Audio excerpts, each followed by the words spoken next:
নমস্কার, দেখছেন কলকাতা টিভি। আপনাদের সঙ্গে রয়েছি আমি ঋষিকেশ। এবার সিজেপি বা ককরোচ জনতা পার্টি তারা বার কাউন্সিল অফ ইন্ডিয়ার চেয়ারম্যান মনন কুমার মিশ্রার পদত্যাগের দাবিতে সরব হলো। কি কারণে তারা এই দাবি জানাচ্ছে, এবং তারা শুধু দাবি জানাচ্ছে না, মনন কুমার মিশ্রাকে ঘিরে বিক্ষোভ প্রতিবাদ দেখানোরও ডাক দিয়েছে তারা। কিন্তু তাদের এই ডাক দেওয়ার কারণটা কি? ঘটনা বিস্তারিত জানতে হলে আর একটু পেছন দিকে যেতে হবে। হায়দ্রাবাদে সেখানে নালসার যে সমাবর্তন অনুষ্ঠান, সেই সমাবর্তন অনুষ্ঠানে আমন্ত্রণ করা হয়েছিল দেশের সুপ্রিম কোর্টের প্রধান বিচারপতি সূর্যকান্ত মিশ্রাকে। কিন্তু সূর্যকান্ত তিনি এই অনুষ্ঠানে যাতে উপস্থিত না থাকেন, সেই কারণেই কিন্তু এই নালসার বেশ কিছু ছাত্রছাত্রী তারা বিক্ষোভ দেখান, তারা প্রতিবাদ জানান, তারা আবেদন করতে থাকেন যাতে দেশের সুপ্রিম কোর্টের প্রধান বিচারপতি তিনি যেন অনুষ্ঠানে উপস্থিত না থাকেন বা তাকে যেন আমন্ত্রণ না জানানো হয়। এরপরেই কিন্তু বার কাউন্সিল অফ ইন্ডিয়ার চেয়ারম্যান তিনি সরব হন। তিনি একেবারে রাজ্য বার কাউন্সিলকে জানিয়ে দেন যে যে কোনোভাবেই যেন এই যে 2026 ব্যাচের যে আইনি ছাত্রছাত্রীরা রয়েছেন তারা যেন কোনোভাবেই রেজিস্টার করতে না পারেন।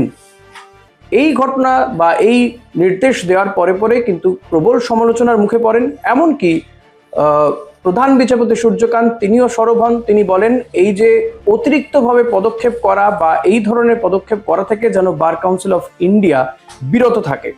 সমালোচনা এবং প্রধান বিচারপতির এই নির্দেশের পরে কিছুটা পিছিয়ে যায় বার কাউন্সিল অফ ইন্ডিয়া এবং তারা এই নিষেধাজ্ঞা প্রত্যাহার করে।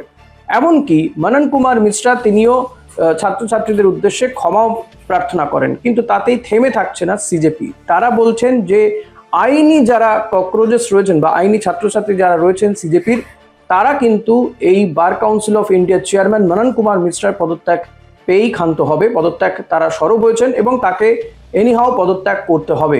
কারণ এই ধরনের নিষেধাজ্ঞা যদি চাপিয়ে দেওয়া হয়, ভবিষ্যতেও যদি চাপানো হয়, তাহলে কিন্তু ব্যক্তি মানুষের যে ব্যক্তি স্বাধীনতা, তার বাক স্বাধীনতা, এই সমস্ত কিছু একটা হরণ করার চেষ্টা হচ্ছে এবং সেই চেষ্টাকে কোনোভাবেই মেনে নেবে না সিজেপি বা ককরোচ জনতা পার্টি।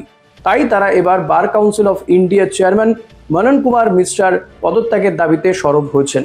এখন দেখা যাক তাদের এই আন্দোলন আগামী দিনে কি রূপ নেয় এবং আদপে মনন কুমার মিশ্রা তিনি বার কাউন্সিল অফ ইন্ডিয়ার চেয়ারম্যানের পদ থেকে সরে দাঁড়ান, নাকি এক্ষেত্রে কোনোভাবে মধ্যস্থতা করে কোনো ধরনের সমাধান সূত্র বেরিয়ে আসে, সেটাই এখন দেখার।